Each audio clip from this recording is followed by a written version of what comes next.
Right, ఇక digital exclusive లో మనం చూస్తున్నాం ఎలాన్ మస్క్ కి సంబంధించిన స్పేస్ ఎక్స్ లోని కొన్ని రాకెట్స్ అక్కడ పేలిపోవడం మనం చూస్తున్నాం. అయితే కొన్ని సాంకేతిక కారణాలతో ఈ విధంగా పేలుళ్ళు అనేది సంభవించిందని చెప్పి కూడా వాళ్ళు చెప్తున్నారు. అయితే ఇక ఫ్యూచర్ లో మరిన్ని అవకాశాలు ఉన్నాయి, ఇంకా విజయం సాధించే అడుగుగా మేము ముందుకు వెళ్తామని చెప్పి కూడా ఎలాన్ మస్క్ ప్రస్తుతం అయితే తెలియజేస్తున్నారు. ప్రెసెంట్ మనం చూస్తున్నాం స్క్రీన్ పైన ఏదైతే స్పేస్ ఎక్స్ లో ఎలాన్ మస్క్ కి సంబంధించిన కొన్ని రాకెట్స్ అనేది వాళ్ళు లాంచ్ చేయడం జరిగింది. అవి బ్యాక్ టు బ్యాక్ పేలుళ్ళకి సంభవించడం కూడా మనం చూస్తున్నాం. స్క్రీన్ పైన పైకి వెళ్లే క్రమంలో ఒక్కసారిగా అవి పేలుళ్ళకి గురైనాయి మనం చూస్తున్నాం స్క్రీన్ పైన. దానికి సంబంధించిందే అయితే స్టార్ షిప్ ప్రోగ్రామ్ మరోసారి విఫలం చెందినట్లు కూడా వాళ్ళు అధికారికంగా తెలియజేశారు. సాంకేతిక సమస్య దీనికి ప్రధాన కారణంగా తెలియజేయడం కూడా మనకి తెలుస్తుంది. అయితే మునుపటి విమానాలతో పోలిస్తే మెరుగైన పురోగతి సాధించాం, కానీ పైకి వెళ్లే క్రమంలో హీట్ షీల్డ్ ట్రయల్స్ కు పెద్ద నష్టం లేదని కూడా ఎలాన్ మస్క్ పేర్కొంటున్నారు. పర్ఫెక్ట్ గా పనిచేసిన హీటింగ్ కంట్రోలింగ్ సిస్టమ్ కూడా ఒక్కసారిగా ఈ పేలుళ్ళకి సంభవించింది అని చెప్పి కూడా ఆయన అధికారికంగా తెలియజేయడం కూడా జరుగుతుంది. ఇక మనం చూసుకుంటే ఈ మిషన్ పురోగతి కానీ వైఫల్యం కానీ అన్నిటినీ కూడా క్లియర్ గా ఎలాన్ మస్క్ వివరించడం కూడా జరిగింది.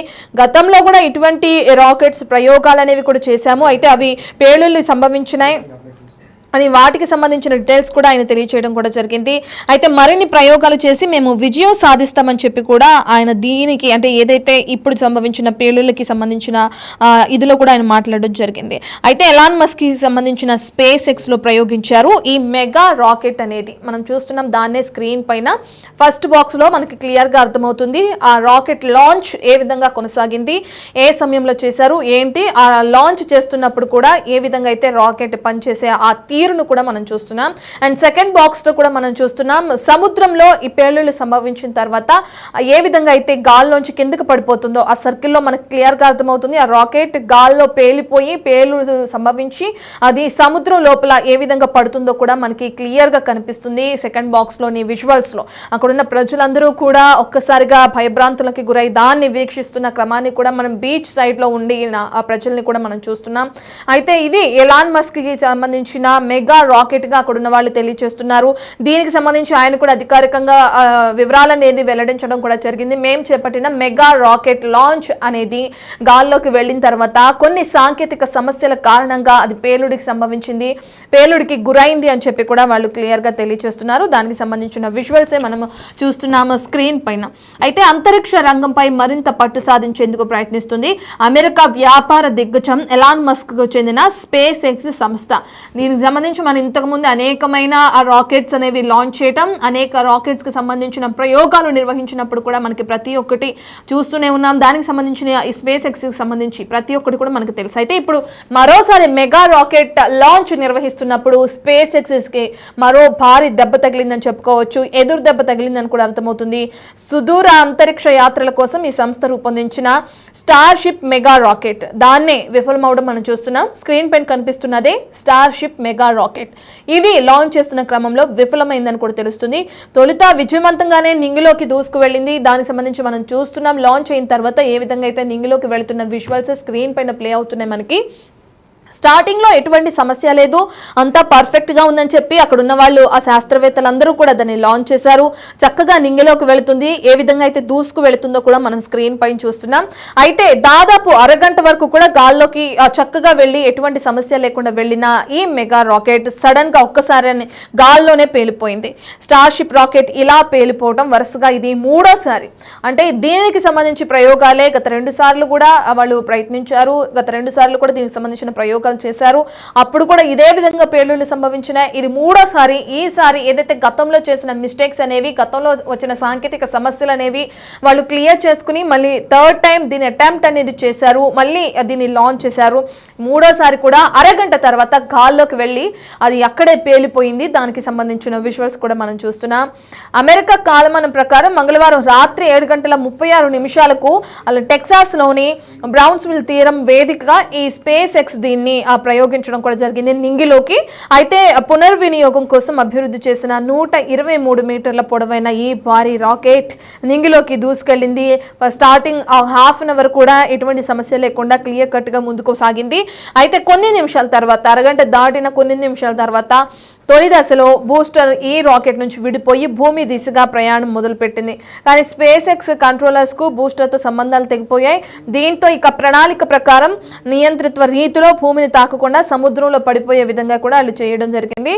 మరోవైపు స్టార్ షిప్ ఏదైతే ఉందో తన ప్రయాణాన్ని కొనసాగిస్తూనే ఉంది, అంతరిక్షాన్ని చేరుకుంది.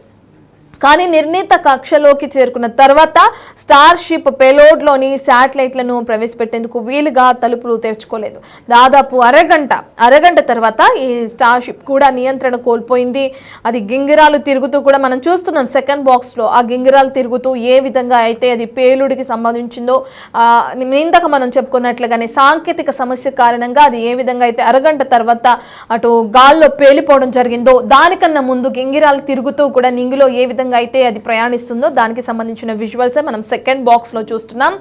ఇందాక చెప్పుకున్నట్లుగానే కాసేపటి తర్వాత గింగిరాలు తిరుగుతూ భూ వాతావరణంలోకి ప్రవేశించిన కాసేపటికే హిందూ మహాసముద్రంలో ఒక్కసారిగా పేలుడు సంభవించి హిందూ మహాసముద్రంలో కుప్పకూలిపోయింది. దీనిపై స్పేస్ ఎక్స్ స్పందించింది. దీని నుంచి ఇంకా మేము పాఠాలు నేర్చుకుంటాము, ఎందుకంటే 2 times మేము దీన్ని చేపట్టినప్పుడు కూడా ఇదే విఫలం చెందుతూ వస్తుంది. 3rd time కూడా మేము చేసినప్పుడు మళ్ళీ ఇది విఫలమైంది. సో ఈ విఫలాల నుంచే మేము పాఠాలు నేర్చుకుంటామని చెప్పి కూడా వాళ్ళు అధికారికంగా ప్రకటించారు. అయితే స్టార్ షిప్ మెగా రాకెట్ పేలిపోవడం వరుసగా 3వసారి అయినప్పటికీ వాళ్ళు ఎక్కడా కూడా వెనకడుగు వేయకుండా మరిన్ని పాఠాలు నేర్చుకుని మేము ముందుకు వెళ్తామని చెప్తున్నారు.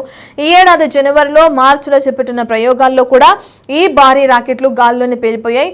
అయితే గత 2 సార్ల కంటే ఈ దఫా రాకెట్ ఎక్కువ దూరం ప్రయాణించిందని స్పేస్ ఎక్స్ వెల్లడించింది. అంటే ఇంతకుముందు చేపట్టిన 2 సార్ల కన్నా ఇది ఇంకొంచెం ఎక్కువసేపు ప్రయాణించింది. అంటే దీన్ని లాంచ్ చేసిన తర్వాత ఒక అరగంట సేపు గాల్లో ప్రయాణించింది.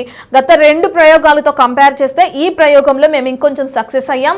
సో ఇది కూడా విఫలమైంది, ఇది కూడా వైఫల్యం చెందింది. కాబట్టి దీని నుంచి మేము ఇంకా కొన్ని పాఠాలు నేర్చుకుంటాం. నెక్స్ట్ చేయబోయే అలాగే నెక్స్ట్ చేపట్టబోయే రాకెట్ ఏదైతే ఉందో దాని ప్రయోగానికి సంబంధించి మేము ఈ విఫలం నుంచి కొన్ని పాఠాలు నేర్చుకుని ఇటువంటి విఫలం అనేది మళ్ళీ సంభవించకుండా, మళ్ళీ ఇంకా ఎటువంటి సాంకేతిక సమస్యలు రాకుండా మేము మళ్ళీ కొత్త రాకెట్ లాంచ్ అనే దానికి కూడా మేము ముందుకు వెళ్తామని చెప్పి కూడా స్పేస్ ఎక్స్ సంస్థ అధికారులు కూడా వెల్లడించడం జరిగింది. అయితే ఎలాన్ మస్క్ సంబంధించిన ఈ మెగా రాకెట్ అనేది గాల్లో ఈ విధంగా పేలిపోవడంతో ఒక్కసారిగా ఎలాన్ మస్క్ కి సంబంధించి అందరూ కూడా షాక్ అయినట్లు తెలుస్తుంది. ఎందుకంటే 2 times అదే అటెంప్ట్, అదే రాకెట్ కి సంబంధించిన ప్రయోగాలు కొనసాగాయి, 2 సార్లు విఫలమయ్యాయి. 3rd time ఎటువంటి విఫలం ఉండదు, ఎటువంటి సాంకేతిక సమస్య ఉండదు, ఖచ్చితంగా ఇది విజయవంతం అవుతుందని చెప్పి ఎంతో ఆశాభావం వ్యక్తం చేస్తూ కూడా వాళ్ళు దీన్ని లాంచ్ చేయడం జరుగుతుండొచ్చు. అయితే ఇది కూడా గాల్లో పేలిపోవటం, అరగంట వరకు సక్సెస్ గా వెళ్ళిన రాకెట్ అరగంట తర్వాత సాంకేతిక సమస్యతో వెనుదిరగటం, ఒక్కసారిగా హిందూ మహాసముద్రంలో పేలిపోవటం కూడా ఒక్కసారిగా అది గింగిరాలు తిరుగుతూ ఏ విధంగా అయితే కుప్పకూలిపోయిందో దాన్ని అంతా చూసుకోవడం వాళ్ళు షాక్ అయ్యారు. కానీ ఎక్కడ నిరుత్సాహపడకుండా మేము దీని నుంచి పాఠాలు నేర్చుకుని ముందు చేయబోయే ప్రయోగాల్లో ఇంకా నైపుణ్యత చూపిస్తామని చెప్పి కూడా వాళ్ళు తెలియజేస్తున్నారు.